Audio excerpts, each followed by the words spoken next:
Okay, this is going to be a recording for Unit 2, Chapter 2, Lesson 3, Delivering Your Speech. So that implies that you will have to do a speech or deliver a speech here before this is done. This lesson will carry us into next Wednesday, looks like December 23rd. All right, so think about your feelings giving speeches. Little known fact, but a lot of folks don't like to actually speak in public. So fill in the blank. I would rather blank than give a speech. Is there anything that you would rather do than give a speech? Especially in public, and we can record live, it'd be a little bit of fun. Think about that. Okay, so what do you know about various kinds of speeches? Who gives speeches?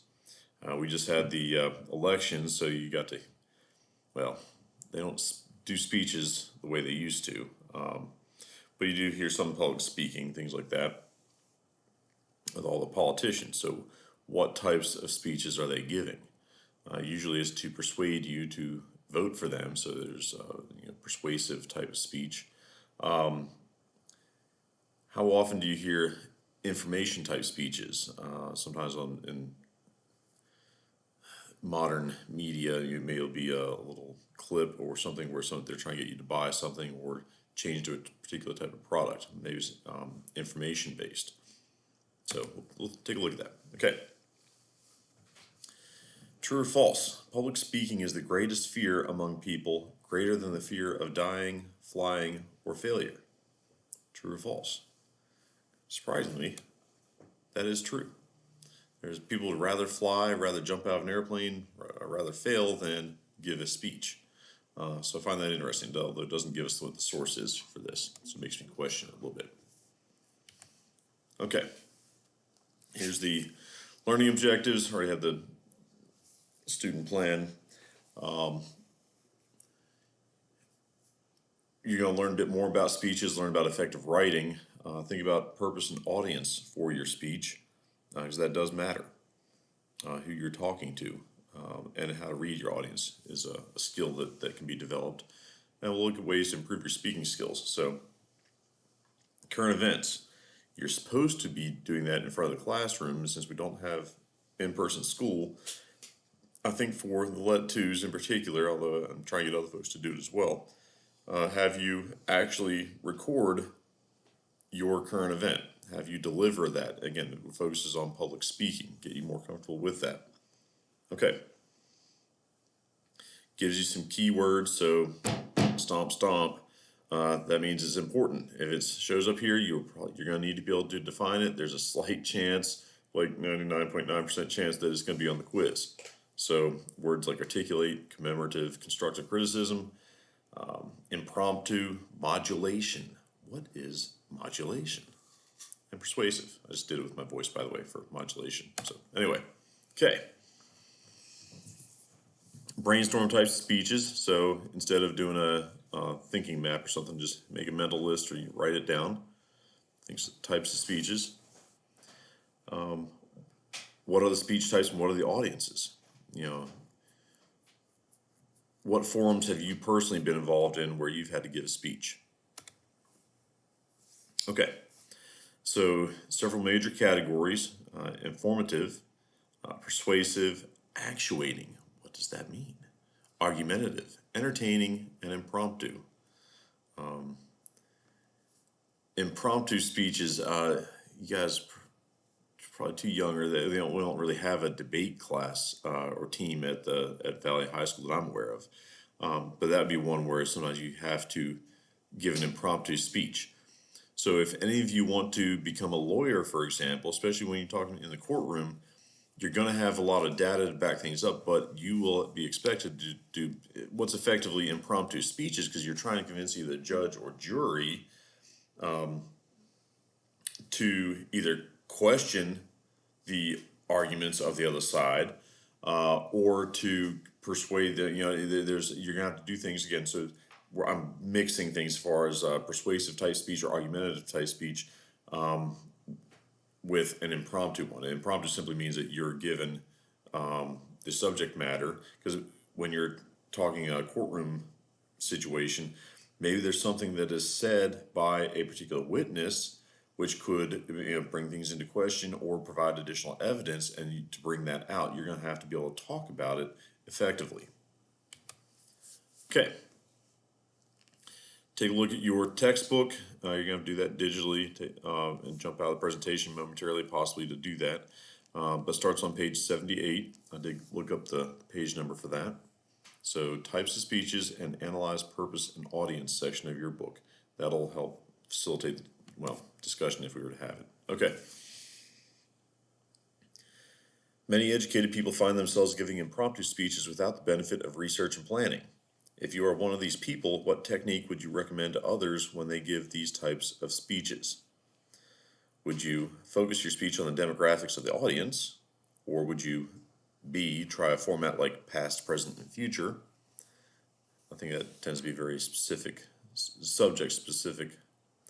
Or C, be sure to practice beforehand. Well, that takes away the meaning of impromptu. Or D, use natural pauses like, oh wait, when you're thinking about what you have to say next. That doesn't seem like that'd be very wise, does it? So I think A is probably going to be our answer here. I was wrong. B, try a format like past, present, and future. Although I do agree that I do think that would be somewhat subjective based on the topic that you're talking about. But the assumption is here that you're very educated on the topic that you're speaking about. Okay. Peggy gave a speech at the convention and got absolutely no response from the audience because she wasn't able to conduct an audience analysis. Which type of speech did she most likely give? She's not able to conduct an audience analysis. Impromptu, done on the spot. Okay, so think about type, purpose, and audience of your speech. In this case, current event, it's going to be your peers, your fellow Let 2s. So we'll produce the video so they can see that, as well as me as your teacher, because I'm the one giving you the grade. So, however, don't let that influence you as far as how you do the speech. Do it equally. Don't change the weight of one part of your audience in this case. Okay, we're going to listen to 2 sample speeches, and we're going to do some analysis on those. And let me jump out of this momentarily. The other thing about these particular speeches is, not that one, here we go. You do need to download exercise 1 before we get into the actual speech. It's going to ask you questions, and you'll have to fill that out for exercise 1. So speech 1, speaker. If I didn't know any better, that happened to look like a picture of Dr. Martin Luther King Jr., so that might be your speaker. Then speech 2, slight chance that might be Emperor Hirohito from Japan, talking at the end of the war. So anyway, let's go ahead and listen to the speeches, fill this out. If you download it as a PDF, you should be able to fill things in directly right on the sheet. Then you submit that back for me to see. If you open it in your browser, sometimes it doesn't let you do that. Okay, so let's open up the speeches and let's give it a listen.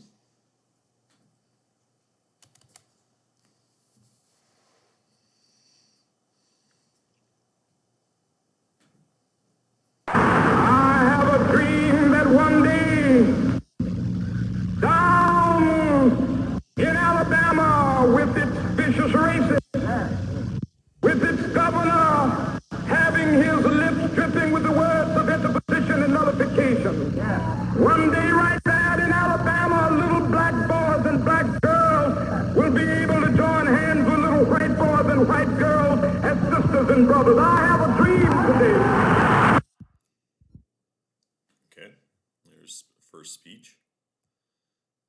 Let's jump out of that momentarily and go back and take a look at that exercise 1. What was the topic? What makes the speech memorable, historical, or famous? You know, the topic here is part of the civil rights movement, so that speech was given right before the Civil Rights Act was passed. The speaker was, in fact, Dr. Martin Luther King Jr. What makes the speech memorable? For me, I think that the phrase is what is most commonly heard is, the "I have a dream." He repeats that, and it creates a vision of what he wants to see, what he's trying to, the change he's trying to implement or bring about. Okay, so what type of speech is it? If you remember from the presentation, we had several types of speeches. I have to remember to go back to 14 here. Was it informative? Was it persuasive? Was it actuating, argumentative, entertaining, or impromptu? From your reading, you take a look at those, and I would say that we're most likely persuasive here. He's trying to get support for a particular view, and in this case, historically, looking back on it, I already know that he is trying to persuade people to support the Civil Rights Act. But could it be one of these others? Definitely not impromptu. He definitely worked on this, but there's a slight chance it could be actuating. If you listen to the full speech, there's a bit of informative components of it, and maybe even a bit of, you could say, argumentative. But I think best answer would be persuasive type of speech. Okay. Who was the intended audience for the speech? I would say that there were two different audiences in this case. Very much the African American audience, the direct audience, but I would say that it was being televised, and he knew it was going to be televised as well as broadcast through radio and other means, that his broader audience was the full American public, the voting population of the United States. Again, go back to what was the reason for this speech, is to help pass the Civil Rights Act. Switch the tips to the speaker use effectively. So again, fill that in based on what you got from the reading. What did the speaker do well? What suggestions would you offer to improve the speech? That would be a hard one, because that is a very, very well-known speech, and often used as an example of what you should say.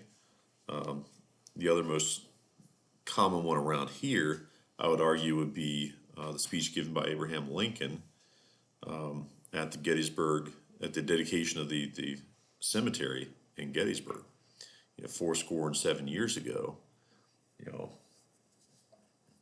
How do you improve upon that?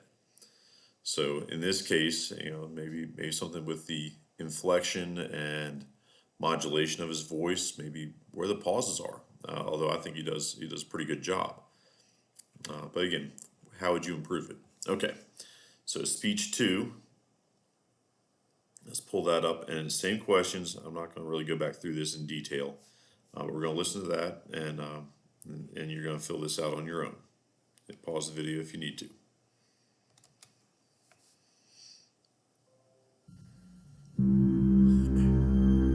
I'm sorry, it's Franklin D. Roosevelt. I was thinking it's Hirohito at the end of the. This is actually the beginning of the.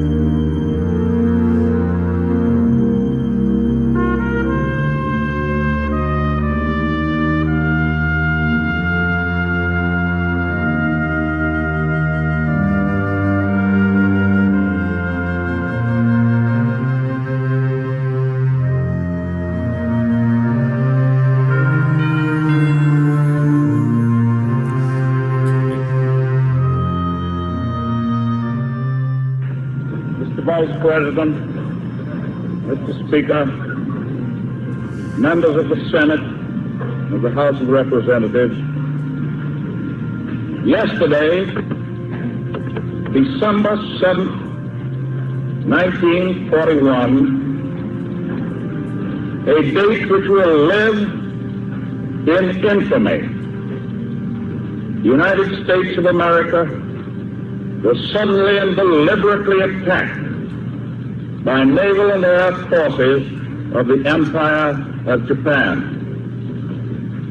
The United States was at peace with that nation, and at the solicitation of Japan, was still in conversation with its government and its emperor, looking toward the maintenance of peace in the Pacific.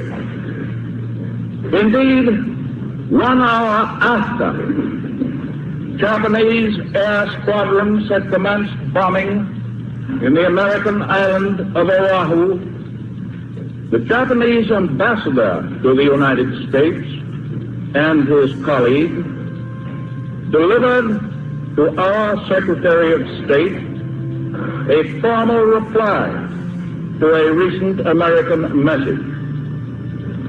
And while this reply stated that it seemed useless to continue the existing diplomatic negotiations, it contained no threat or hint of war or of armed attack.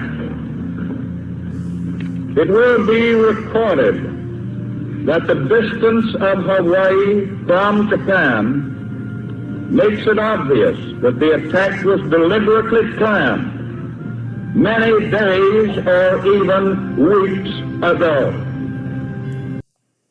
Okay. So there's more to the speech if you want to listen to it. It is very interesting, but to answer some of those questions that were associated there, what type of speech is it and who gives it? It is, in fact, Franklin D. Roosevelt, the president at that time. It was a persuasive type speech. Again, I would not say informative, because everything he states there was sadly very commonly known and very much talked about in the country at the time, of a surprise attack by Japan. So no new information there, but it's persuasive because what was going to happen next is that he was going to ask for a declaration of war from Congress, and that is in fact what happened. Let's take a look at the rest of the questions, see if you can answer those effectively based on your reading and what you got from the speech there. So, okay. Yep, exercise 1. Okay, think about what type of speech you'll write and deliver in this lesson. And just to keep it simple, I'm asking you to do a current event, your choice of a specific topic for a current event, but it will include basic information, some supporting things. Really what's going to make or change the style of speech that you're giving really is going to come down to the relevance piece that you give. I'm not going to say too much more on that, because that, again, gives you plenty of options. You're going to give a summary of whatever the article is, but when you give your sentence of relevance and talk about where it is, that's going to determine what you're trying to do with your speech. So, okay. Exercise 2, preparing your speech. Let me go ahead and pull that up as well. There we go. So you're going to start filling in some of these things. Think through what you're going to do. And let's not get overly complicated on this. Again, speaker, you, topic is current event, but then again, you give us the specific topic within that current event. Purpose of your speech. Please have some idea what you want to write about and what type of speech will you develop. Get through the rest of it. What do you know about your audience already? Again, it's your peers, the Let 2s. So only a handful of Let 2s right now. Dakota Bach is gone, and a couple others. So it's really, Brooke Alcorn Ferry, Matthew Larios, Josh Norton. That is it for Let 2s in JROTC at the moment. So think through that. What else would you like to know about your audience in relation to the current events? What do we already know about the particular topic that you choose? That might be a question. Okay, so just fill that out. Again, don't make it any more complicated than it needs to be. All right, speech topics. Oh, look, current event. It's already there for you. Reflection. Some of that you're not going to be able to do until you actually give the speech or you hear that from your peers, and I will post between the two different classes of Let 2s. Make sure that works out for you. So send it to me as like an MP4 file or some other means, but save it as a video. Okay, what else do you need to know? You're welcome to do a double bubble. Again, take a look at the student text for the reading there, and look at some of the elements and principles. Okay, get some questions there. I'm not going to go through in detail. These are posted there for you to review in the slide packet. Jump back. Just like for the cadet command essay, what's the first thing you should do? Have an outline. Obviously, for the a speech, you don't need as extensive as an outline as what I gave you, format-wise, but it would help you. Okay.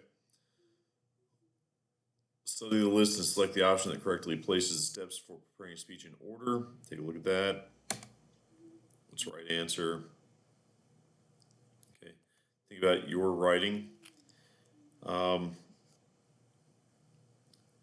Think of the statement of relevance. That's going to be the thesis statement for your speech. And again, you will do it in the format of a current event, but you'll need to provide supporting data. That would be the paragraph summary. And the idea here is if you need to refer to your notes, great. But if you can be able to speak from it and give your summary just from memory, not so much still have everything written down, but maybe present it in a natural flowing format, not specifically reading off your speech. That'd be boring for us, as well as gets away from some of the things that make it so challenging. Okay.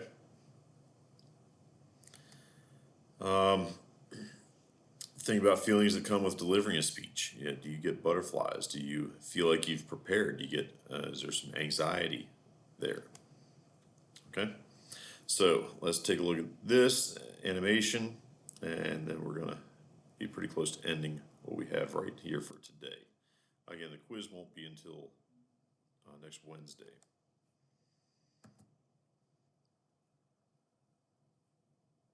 Recent studies show that speaking in front of a group is by far the greatest fear of most people. It ranks ahead of the fear of dying, riding in an airplane, or failure in other areas of one's personal life. Nervousness can be shaking knees, dry mouth, quivering voice, stomach pains, or loss of memory. As you progress through high school and into college or your career, you're most likely going to need to speak in front of a group. There are several ways to cope with nervousness. Remember first, all of those faces in front of you have more than likely been in your shoes, so you're not alone in your nervousness. Try to appear more confident than you feel. Your listeners want to hear what you have to say. Proper preparation and rehearsal can help to reduce fear by 75%. And finally, give yourself a minute to relax and get composed before you give your speech. Stretch or breathe deeply. Take a drink of water. Okay. Great pointers there. Feel free to use that when you give your current event speech. All right. Look at the speech delivery tips, pages 79 to 91. It already referenced that one of the earlier slides. I'm not sure why I presented that early because we don't really talk about it until here. But do read from the textbook about that. Again, once you've read that, you can be able to answer these questions pretty effectively. All right. The performance assessment task, you're going to give me a video by next Wednesday of your current event. Okay. Think about what will give you confidence for delivering your speech. It talked about one of the easiest ones being preparation. Know the topic and rehearse. Maybe do a practice run. Do it in front of the mirror. The beauty of recording a video is that go ahead and give it a shot. If you don't like how that first one goes, do it again. Hit delete on the first and let's go through whatever your second or third one is. It's easy enough to do multiple takes. Think about production of a movie. They literally have, sometimes hundreds of hours of film that they've taken, multiple shots and multiple takes of the same scene, and they'll pick through what they want to come up with whatever the ideal length is for that particular movie. Usually They try not to go over an hour and a half to 2 hours. So again, hundreds of hours of actual film going into that. Please don't do that for this current event. Just 2 or 3 takes, and let's just pick the best of those. All right. Performance assessment task. That is one of the elements in your folder for this lesson. Please feel free to fill that out and then upload that to your digital portfolio in the Smart Cadet binder. Okay, I'll let you go through these on your own. They are in the slide presentation, but it goes back to the vocabulary that you should have seen from the reading, and be able to answer all these questions, because again, you will see these. There's a strong possibility you may see some of these on the quiz. All right. In that case, I'm going to end the presentation here. If you have any questions, please feel free to get a hold of me on email or on Microsoft Teams through the chat function. All right. Good luck, and look forward to hearing your current events.